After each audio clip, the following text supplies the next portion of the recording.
My dear people, I was on an island with my family recently, and I stumbled upon these three chairs at this beautiful scene, and I stopped to take a pic.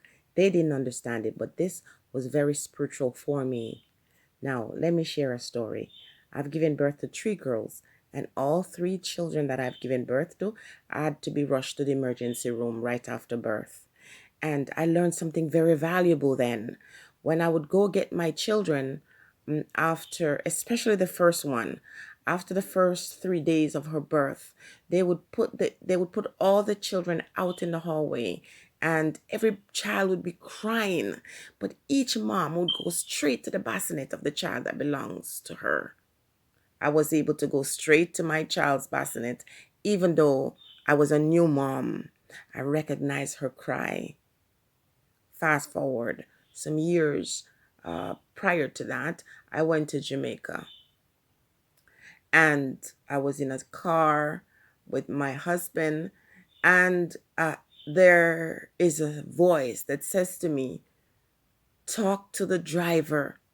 Ask your husband to talk to him. We were sitting in the back and he was at the front by himself. And I said to my husband, talk to the driver, keep him company. And so he talked to him for a little while. And then the same voice came to me and said, ask the driver to stop speeding. Now, because we had just started talking to the driver, I didn't want to make it seem like I was just being a bully to be bothering this man doing his driving. So I asked my husband, and my husband told him in a nice way without coming out and saying the words, don't speed. And by the time we turned the bend, the cops were there waiting and stopped him. See, the voice said, ask him to stop speeding, otherwise he's going to get pulled over. And I hesitated. Because I hesitated, we got stopped and I almost missed my flight. I learned a great lesson there. Now go back to the story with my children.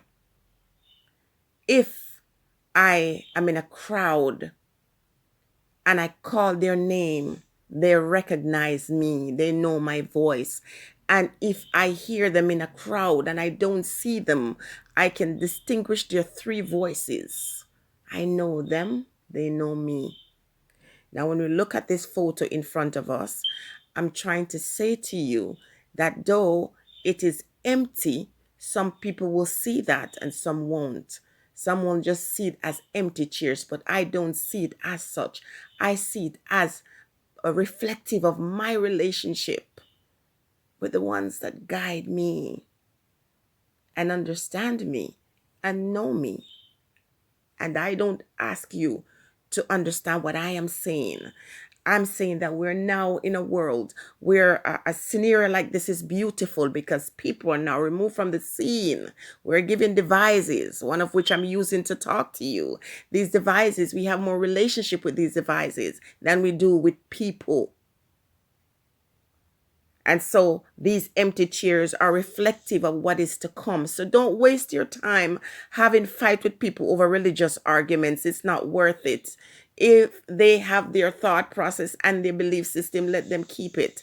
Don't let them put that on you. So whatever my thoughts are, I'm not forcing it on you. I'm on my platform. I'm sharing my thoughts with you. You accept it, or if you don't, you move along. It's just plain and simple. Stay blessed, everybody. Have a beautiful day and understand that this is a new